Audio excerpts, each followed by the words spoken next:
Step into Value Zone. Value Zone Hypermart Patancheru. నమస్తే రమ్మ గారు. నమస్తే జయ. మంచి స్టోరీతో మొదలు పెడదామండి. 3 వరాలు ఎవరెవరికి ఇచ్చారో. ఎవరికైనా ఇవ్వని. నీకు 3 వరాలు ఇస్తానంటే ఏం కోరుకుంటావు చెప్పు నువ్వు? నేనా? ఆ. ఎప్పటికి ఇలానే ఉండాలని కోరుకుంటారు రమ్మగారు. నా ముందు ఎప్పుడు రమ్మగారే ఉండాలి. ఇలా స్టోరీలు వింటూ వింటూ వింటూనే ఉండాలనుకుంటారు. ఒక్కళ్ళు కోరుకుంటారు కదా, వాళ్ళ ఐడియాలజీని బట్టి. అంతే. ఇది ఆ కథ అనమాట. చందమామ కథ ఇది. పూర్వం ఒక పల్లెటూరులో భార్య భర్త ఉండేవాళ్ళు. వాళ్ళకు చంటి పిల్లాడు కూడా ఉన్నాడు. కొంచెం పెద్దవాళ్ళు వీళ్ళు, కాస్త 30 దాటాక పుట్టాడు పిల్లాడు. అమిత పొదపర్లు వాళ్ళు, అమిత పిసినార్లు, చాలా జాగ్రత్తగా ఉండేవాళ్ళు. ఎవరైనా ఇంటికి వస్తే చాలా వాళ్ళని మంచినీళ్ళు ఇచ్చి పంపించేసేవాళ్ళు, కానీ ఏమైనా పెట్టడాలు గిట్టడాలు చేసేవాళ్ళు కాదు. ఒక ఏదైనా మినపప్పు కడిగేటప్పుడు ఒక బద్ద పోకుండా, తెల్ల బద్ద పడకుండా చేసేది ఆవిడ. ఓ చిటికడి పంచదార వృధా కాకూడదు, ఓ గుప్పెడి బియ్యం వృధా కాకూడదు, ఓ 4 మెతుకులు ఉంటే మర్నాడు పొద్దుట నీళ్ళు పోసి పెట్టుకునైనా తినాల్సిందే. అలా చాలా శ్రద్ధగా, చాలా జాగ్రత్తగా, చాలా పొదుపుగా సంసారాన్ని నడుపుకునేవాళ్ళు. చాలా కాలం పెళ్ళెప్పుడో అయింది వాళ్ళకి. 10-12 ఏళ్ల పాటు పిల్లలు పుట్టక ఓ పిల్లాడు పుడితే, ఈ చంటివాడికి మీసాలు ఎప్పటికొస్తాయో, మీసాలు వచ్చాక నేను సుఖపడతాను అనుకునేవాడు ఆయన.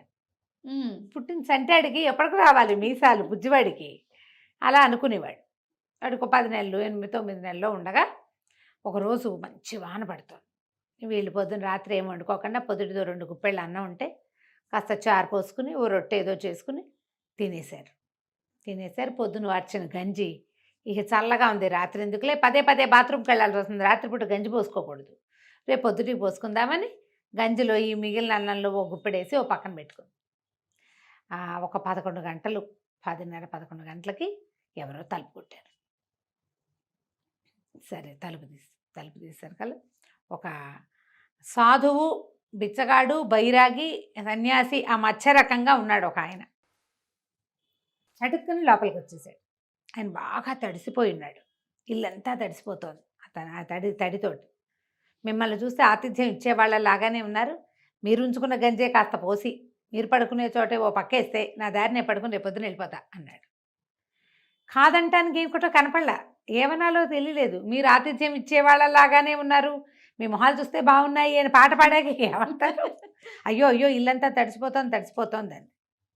తడిసిపోతున్నాయి, ఇక చేసేది ఏమిటి, ఓ తువ్వాలు ఇయ్యమా ఒళ్ళు తుడుచుకుంటాను అన్నాడు. ఏం చేస్తుంది, ఇల్లు తడిసిపోతోంది కదా. అక్కడి నుంచి ఆయన బట్టలు పిండా పక్కన ఆరేసుకున్నాడు. ఈవిడ తువ్వాలు ఇచ్చింది, మొహం తల ఒళ్ళు తుడుచుకున్నాడు, ఓ గావంసా ఇచ్చింది కట్టుకున్నాడు. ఇంకేం చేయలేరు వాళ్ళు, అట్టటివి కూడా వేస్ట్ చేయరు పాపం, ఇంకేమి చేయలేకపోయారు. అక్కడి నుంచి వేడివేడిది కాకపోతే చల్లడిదైనా దాచిన గంజి ఇవ్వమ్మా అన్నాడు. అంటే దాచింది తెలుసు ఈయనకి. దాచిన గంజి అన్నాక లేదు అని ఎలా అంటాం, అసలు ఆయనే చెప్పేస్తున్నాడు.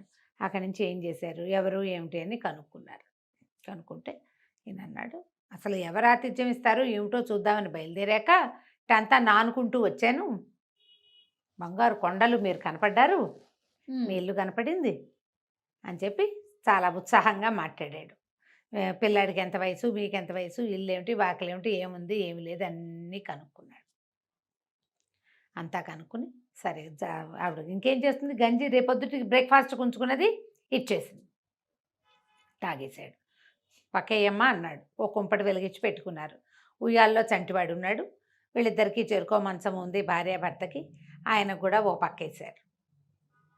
వెచ్చడి దుప్పటి నువ్వు ఇవ్వకపోతావా ఇంత చల్లో అన్నాడు. చచ్చినట్టు పాత బొంత చిరుగుల బొంత వేద్దామన్నా కుదరలా. ఏదో ఇచ్చింది, అవి కప్పుకొని పడుకున్నాడు. తెల్లవారింది. లేచేశాడు, పక్కా దుప్పటి మడత పెట్టేశాడు. అన్నీ మీరు ఇంత సహాయం చేశారు, బుద్ధిమంతులు, రాత్రి పడుకోబెట్టారు, జావిచ్చారు, గంజిచ్చారు, మరి మీరు అడిగినా అడగకపోయినా 3 వరాలు ఇస్తా, కోరుకోండి ఏం కావాలంటే అది అన్నాడు.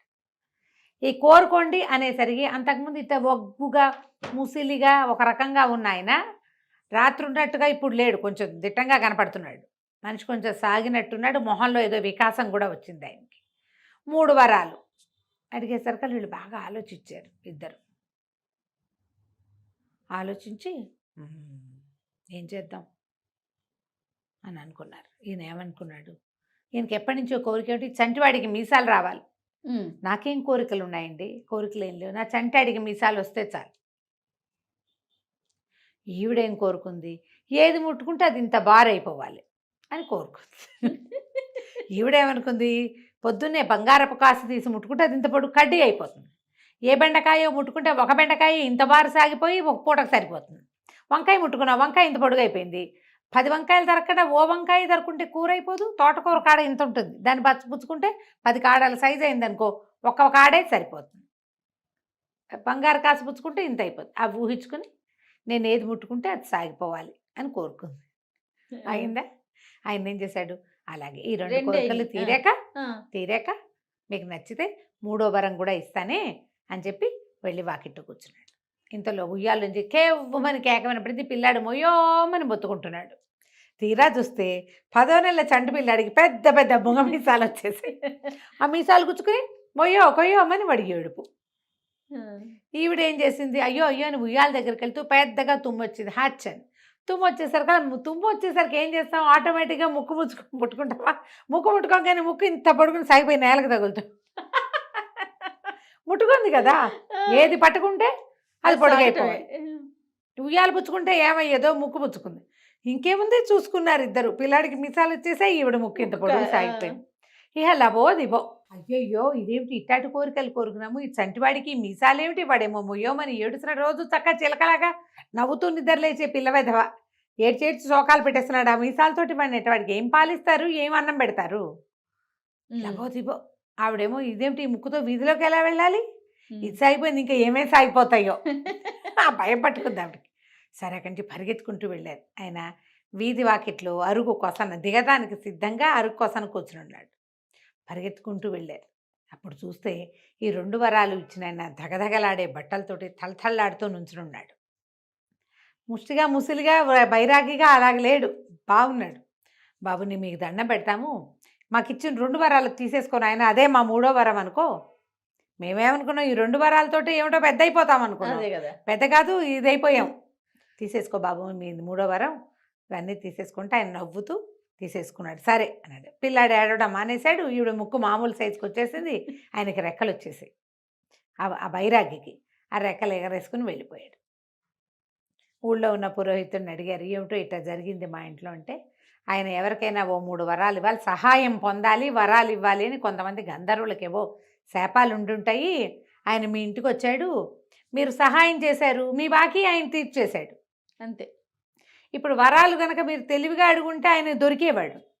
కానీ ఇవి మళ్ళీ వెనక్కిపోయే వరాలి, అందుకని ఆయన ఒక దెబ్బకే వెళ్ళిపోయాడు అవతలకి అని చెప్పారు. ఇక వీళ్ళు చేసేదేముంది, ఇంటికి వచ్చిన గంధర్వుడితోటి పిచ్చి వరాలు 2 అడిగి ఆ పిచ్చి వరాల్ని పిచ్చి అవకాశాలు తీసుకున్న 2 వేరే అవకాశాలని సరి చేసుకోవడానికి 3వ అవకాశం తీసుకుని ఓ దండం పెట్టి ఊరుకున్నారు. ఆయన కాస్త వెళ్ళిపోయాడు.